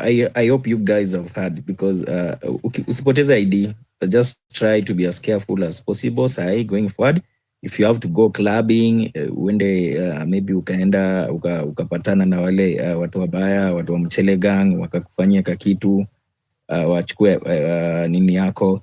Another thing, squeezy, if you've realized when you lose your ID, mtu mwenye atakota hiyo ID ako so scared to take it to the police station ama to report for reasons number one, watu wanajua, mtu anafikiria probably mimi sahi nimeokota hapa ID ya 5 people, I'm scared ni maybe mtu amemuua mahali akatupa ID yake somewhere, so if I go I'll be the first suspect because ni mimi nimepatikana na ID yake. Those are some of the reasons mtu akipata ID yako ana prefer hata itupe, aendelee kuitupe and all that. Again, if you lose your ID, please make sure you report to the nearest police station as soon as possible. Immediately you realize you've lost it, kindly just report ukwe na hiyo police abstract. It might save you elsewhere. My question before 5 people interjected was to the judiciary. Judiciary imekuwa ikinalify a lot of things zenye government inasema, case example kama hiyo maisha card, but again the government always proceeds by doing these things regardless of whether a case ime nullify the process or not. But now if the process is nullified by the judiciary and the government goes on na hiyo process, judiciary huwa ina take action gani? What course of action do they take kutuonyesha kwamba they are at least trying to follow up on why the government inaendelea na kitu walisha nullify? Because I think they always leave it at that, so long as wamesha nullify na the government imeamua kuendelea, wanasema wananawa mikono, wanaachilia. Is the judiciary doing enough as well? Certified, bado tangoja kidogo. I'll come to you, so just exercise some patience kindly, because we have other speakers here who have joined. Jay. Hey, Jay, what's up? You've been here for a moment. Yep. I'm good. My first time to contribute to one of these spaces, but I'm just so much shocked to hear that it is a bit of a big issue right now in Kenya.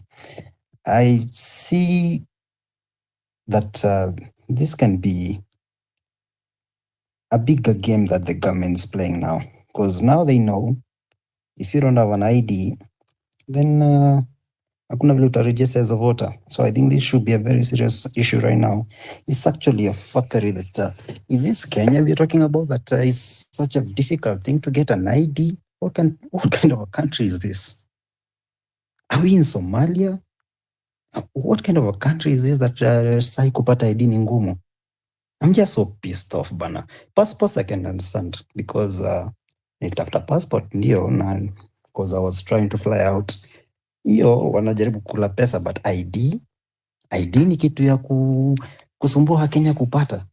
I'm so much pissed off, and that's why Professor amekuwa akipigania kitu, but we should be fighting about other things.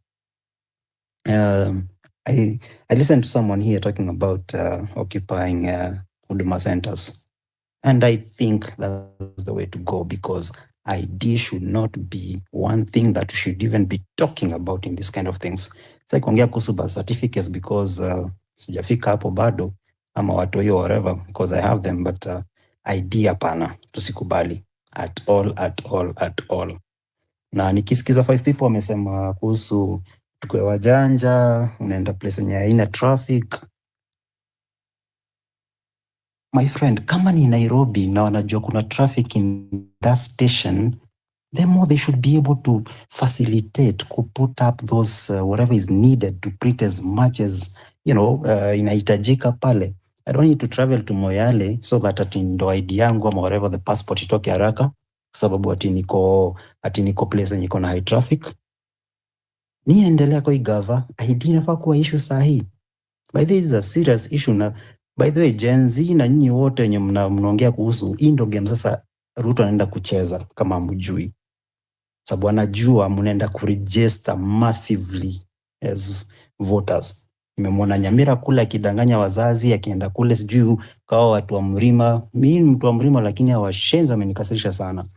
Sahi vile mnapiga kelele hivi, you have no idea. This is something that wenye wanaangalia sana because wanajua mnaenda kuregister massively as voters. Na sasa hiyo wataisuppress zaidi. So the person who said occupy huduma centers, huyo Bitok nimemwona juzi akiongea kuhusu juu ati 10 years iko na chip bla bla bla.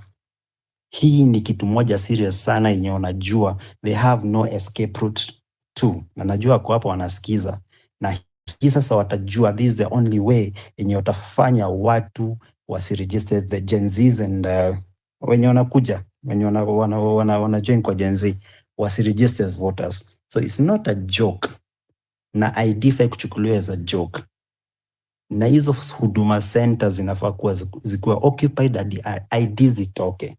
Passports wanaweza cheza nazo kwa watu wenye wanataka kufly out, watu wako desperate wanataka kwenda nje, wanalipaga pesa zinatoka, but ID hapana. I don't agree with that. Na hiyo ati kama Nairobi kuna high traffic, gava system should work. Systems should work. Wanajua kuna traffic hapa, wherever you go inafaa itoke vile inafaa kuwa. I'm so pissed off kujua ati squeeze ati ID inatoka ati you even have to bribe people to get an ID card. What the heck is going on, bana? I'm pissed off, but that's my time. Thanks. Thank you, Jay. I understand why you're upset. We are equally upset the way you are because ID ni kitu haifai kwa inachelewa mtu kupata ID kitambulisho. Inastopisha it hinders a lot of things zenye mtu anaweza fanya, employment and all that. Yeah, so I agree with you. Endelea. I have hapa crush wako. Okay. Jimudheo. Yeah. I can hear you. Good evening. Okay. Issues, delayed IDs. I guess pia tunafaa kuongelelea kuna sijui people who wenye wameapply in hapo Kariakoo kama mimi. Talking from personal experience, I paid for this ID.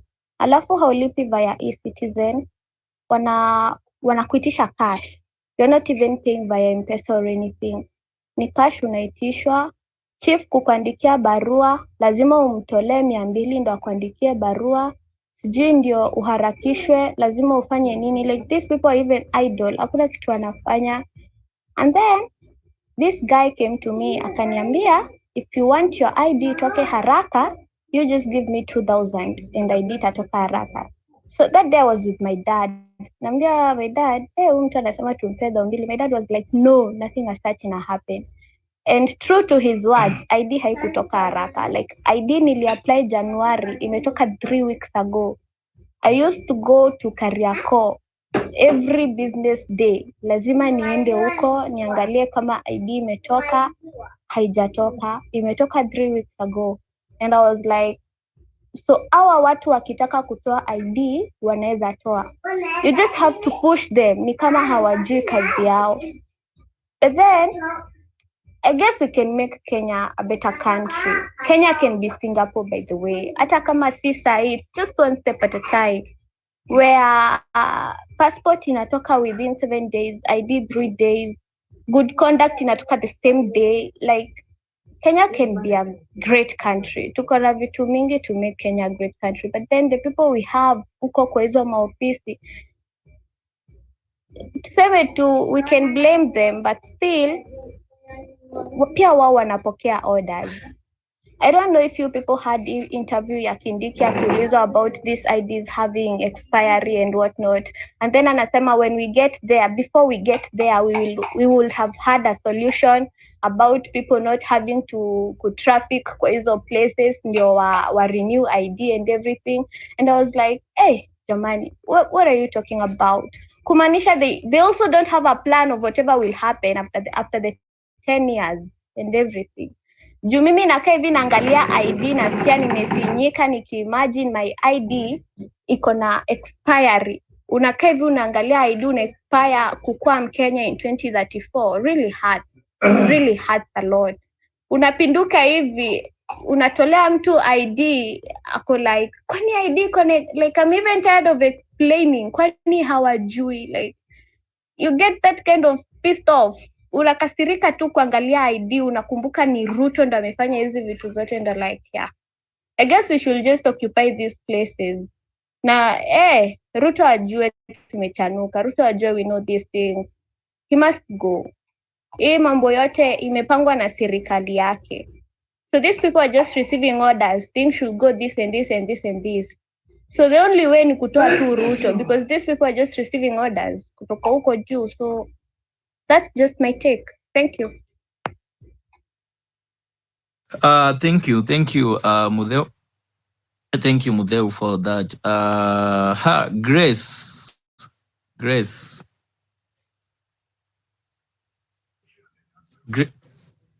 Can are you you there? hear me? Loud and Yes, clear, go ahead.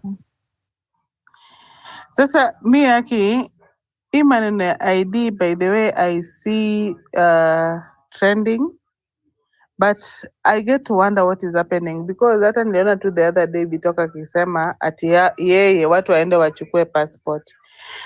But hii story ya passport ukiangalia vizuri sana, the government is trying to sell it for brain drain, because apparently they want as many youths as possible to leave Kenya and go be slaves in other countries. In fact, I even talked about it on TikTok.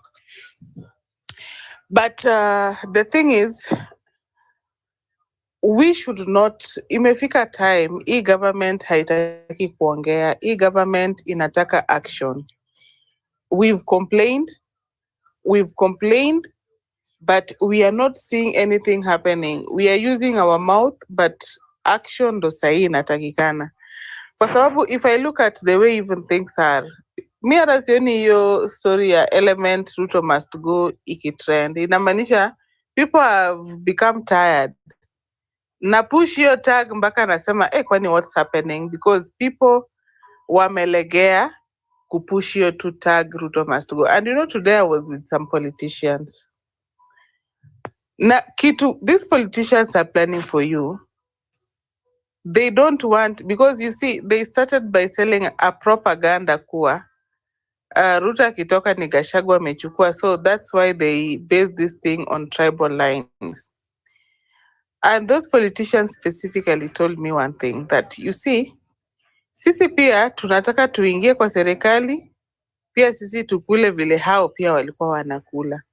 I know it reached a point hata alikuwa nawauliza what is there to be eaten, because sincerely me I don't see what is here to be eaten. Already we are sinking as a country. We are sinking.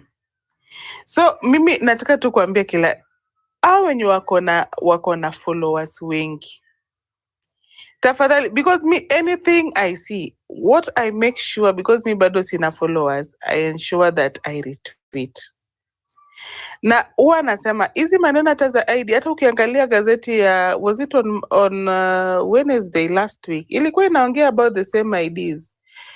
Students are supposed to be joining universities, but people have not even applied for help. I don't know, they're changing it to something, but people have not applied for it simply because many people don't have IDs. So inamaanisha hata masomo ya watu itakuwa inakuwa a challenge, because if you don't have ID you cannot even apply for the help that they want you to apply for. And another thing people are not even concentrating on, hata hii maneno ya education, I know people are not aware, but Ministry of Education wanted 13.5 billion. You can imagine the government only released 4.3 billion for education. That is a deficit of almost 9 billion. I don't know, nobody's talking about these things. So tumefika in a way that lazima to educate people on the importance of refusing bad governance, because hiyo maneno ya ID inaletwa na bad governance. Na hata sioni kama watu wanajiuliza, kama mtu anakuambia ID yako ina expire after 10 years, inamaanisha after 10 years ID yako ikisha expire, you stop being a citizen of Kenya. That's just a way of voters oppression. Juu watakwambia kama ID yako ime expire, you cannot vote despite of you registering as a voter. Then another thing that you should be taking seriously, mi nimesikia hata mtu akiongea about sijui IBC kweli reconstituted, but what you don't know is that hiyo IBC haiwezi kuwa reconstituted because the same political class imegundua kwamba watu wanaweza kuwa recalled, MPs wanaweza kuwa recalled. Na one person Kalonzo Musyoka akaenda kotini akisema bado wako na political disputes. And immediately that happens, inamaanisha hata maneno ya reconstituting IBC imestop. So these are the things we should be making noise about. These are the things we should be complaining about so that we make sure that our voices are heard. But in the meantime, mi naonanga tu Professor TV, somebody Professor TV, really vocal about these IDs issues.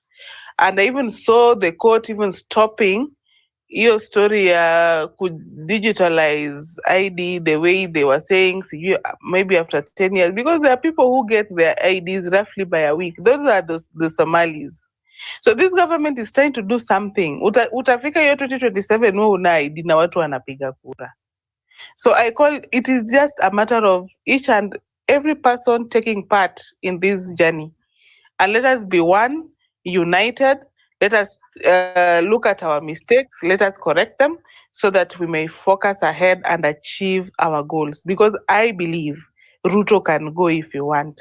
But with the kind of trend now, after Nane I'm seeing, I'm sorry, you won't go far if you don't focus. We call each and every person to focus so that we may see where we can go. Thank you. Thank you, Grace. I wanted to talk about something you umesema. I just wanted, if naweza correct, we don't make this about certain communities getting maybe more favors than the others. So on issues of maybe I've heard you say that Somalis get ID faster than the others. I cannot verify that personally. So we don't know about that. Probably it's speculation. But again, we should distance ourselves from claims that may divide us based on ethnic groups or communities. Thank you for your submission. Yes, Matters ID is very crucial, and that is why we are here. We are talking of delayed IDs, passports, and birth certificates. Guys, if you're just joining the conversation, this is Sauti ya Mwananchi. KOT is hosting, being hosted by Afrocentric and myself. Keep tweeting the space, keep sharing your comments on the comment section. I'll be going through them as well. Certified. I know I've kept you waiting for long. SK, I'm busting. Yeah, I'll come to you. I'll come to you. Certified. Yeah, kwa hino kuna kitu nimekaa tu hivi nikafikiria tu chini about study ID. Si tumekuwa tukisikia about ghost workers na ghost schools. Nikafikiria about ukiangalia like the students wenye wameapply hizo IDs, unaweza pata ni wengi na wenye IDs zao ziko paid. Tumekuwa tukisikia about historia. Focus much about kuangalia about elections. The government pia. Hey, I can't hear anyone. Who is talking? Certified is talking. Kindly, Doctor. Certified is talking. Go ahead, Certified.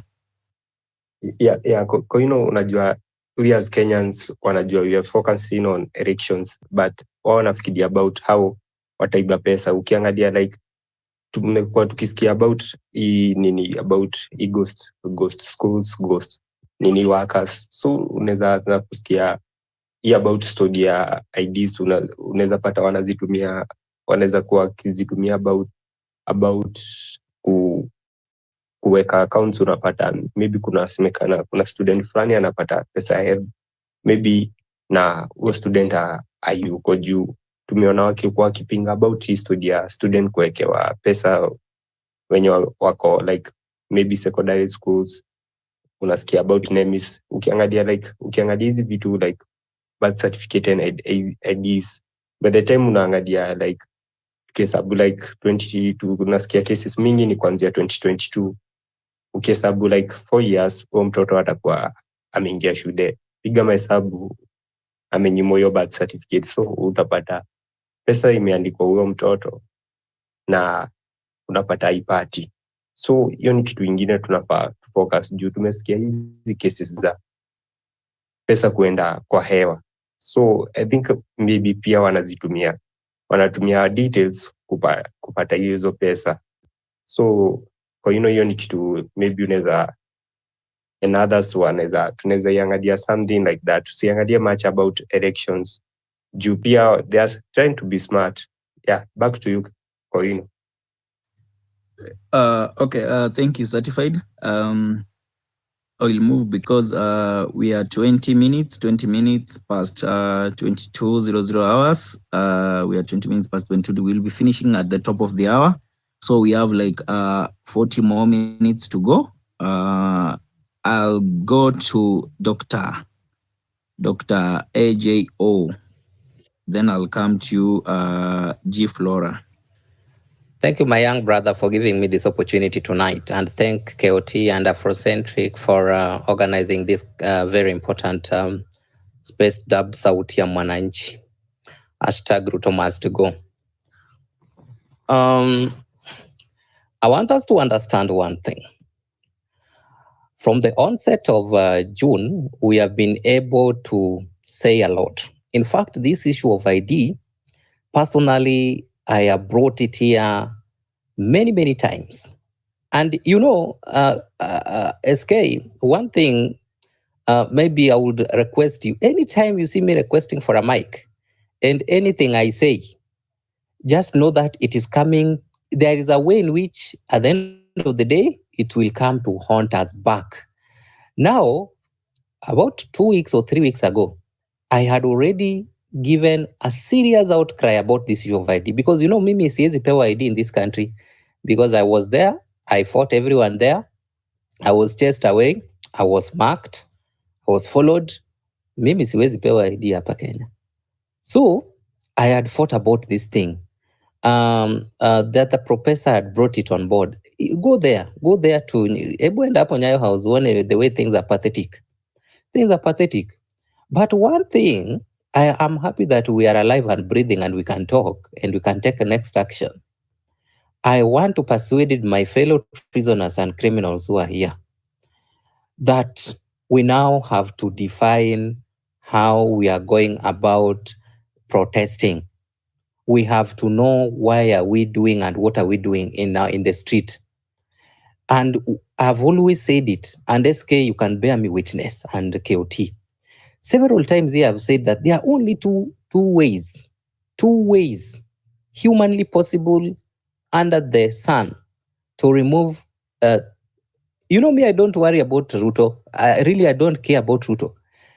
Mimi, I care about overhauling the system. And when I talk overhauling the system, that one bandwagon, all the way from State House, coming all the way to Upper Hill, moving all the way to CBD, those offices yote, kila mtu aende nyumbani.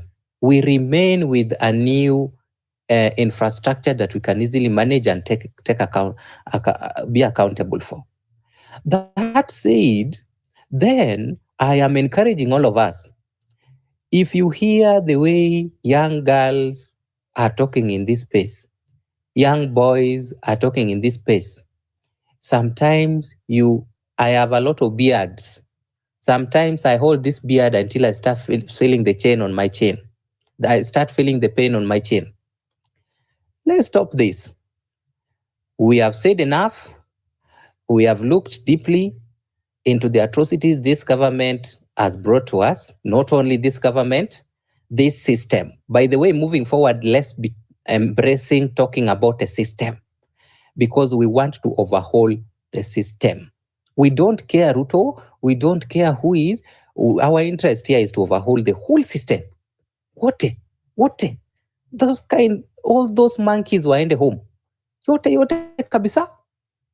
But the person holding that arm on top there is Ruto. And I've said it more than a number. There are two ways to ensure these things happen. One, street.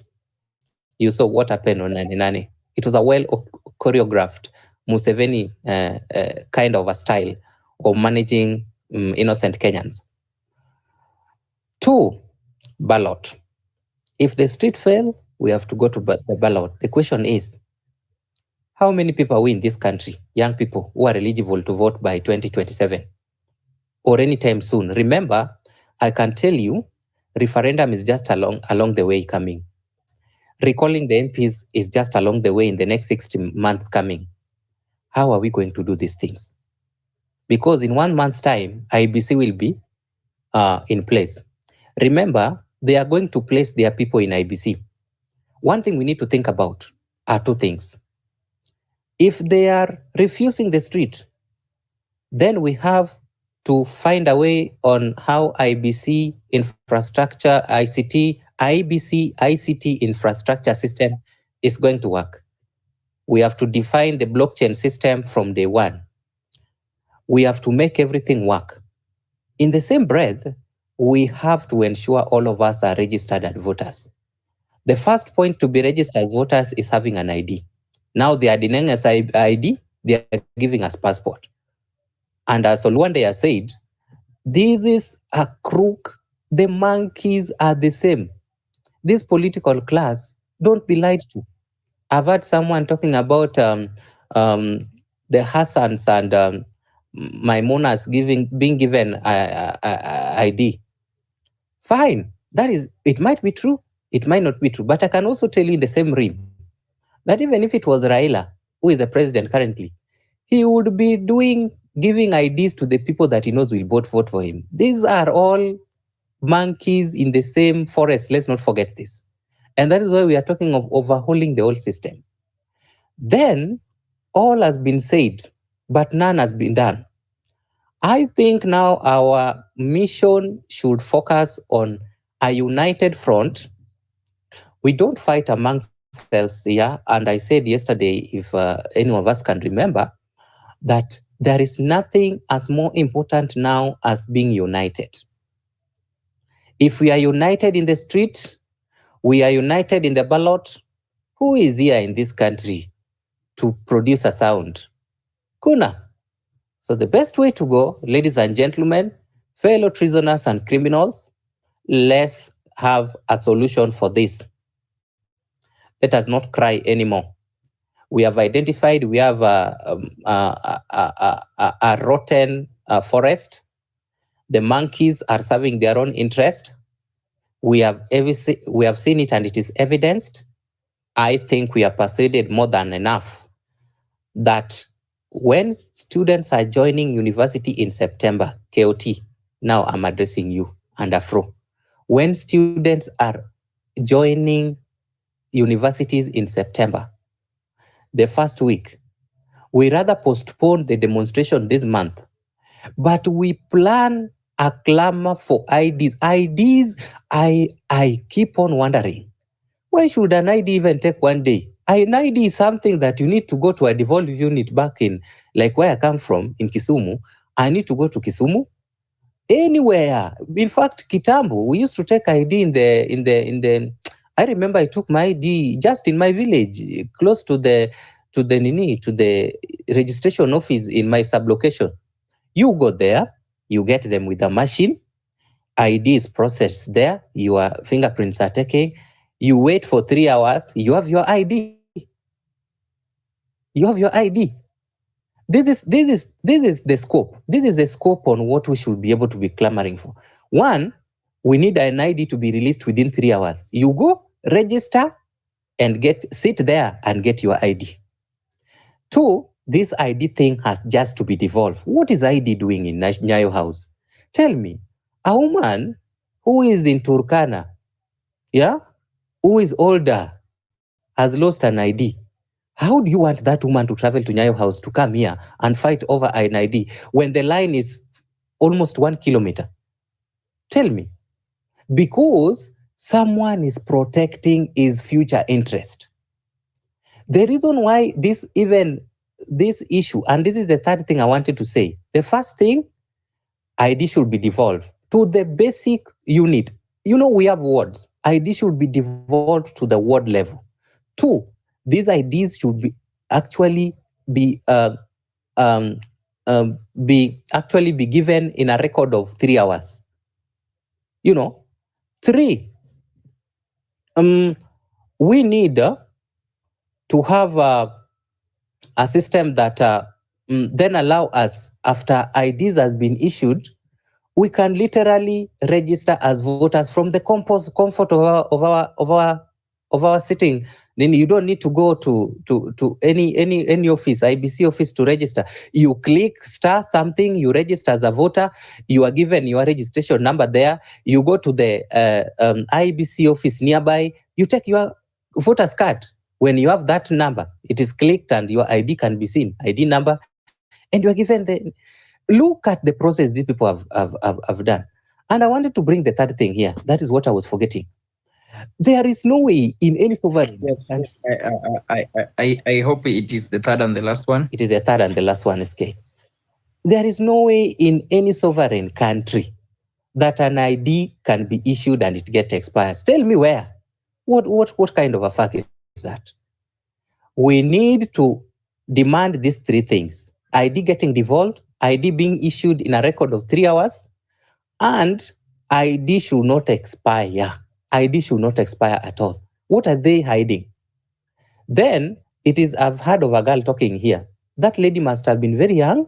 Maybe is when she's getting to 20. And it is interesting that she's not aware anything. She does not know about this digital ID at all. Why? There was no public participation. This is something that any lawyer who is here can walk to the court tomorrow, and it is still gotten back. Lastly, let's refuse SHA, the social insurance. I think we should integrate when we are going to the street. And this is my culmination. Let's find a way on how we are scheduling going to Nyayo House and sitting there the whole day, even if it is 3 days, and we go in large number, a big number, and we clamor for IDs to be devolved. SHA should be removed. That is under the Ministry of Health moving forward. Thank you so much. Thank you so much, Dr. Joe, for your time. Thank you for your submission. I've noted some of the things that you've said. The last one I've had you actually said they should bring about a system where after you've gotten your ID, you can register as a voter online at the comfort of your phone. I don't know how much effective that can be, because again, when registering as a voter, they usually take people's thumbprint, but maybe, just maybe, those are things that maybe can be considered in the near future. You see, yes, answer you very quickly. You see what is happening, and you see, it is good we be knowledgeable. When you are going to take an 10 seconds, please. 10 seconds, please. 10 seconds, please. We are running out of time, and we have a lot of speakers and other requests. Let me just tell you on your last statement.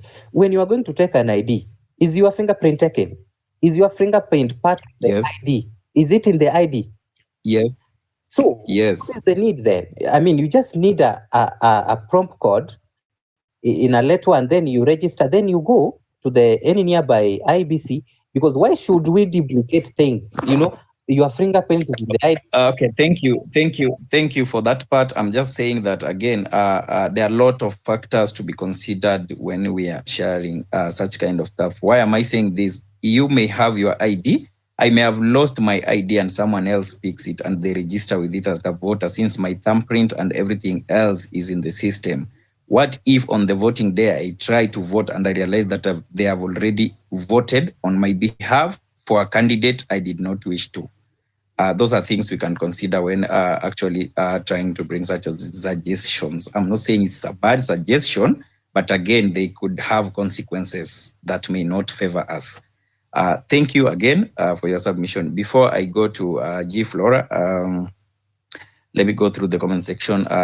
Eunice Moses says, after delaying passports for almost a year, what they have printed is not what people paid for. Those who upgraded to 50 pages booklet are receiving 34 pages booklet, and they have no explanation to that. Pambazuka says, again, if at all there are people who applied for passports 50 pages and have received 34 pages, you can again DM us, you can come to the mic and tell us. I cannot verify that, but if those are valid concerns, then we have more problems than we thought we did.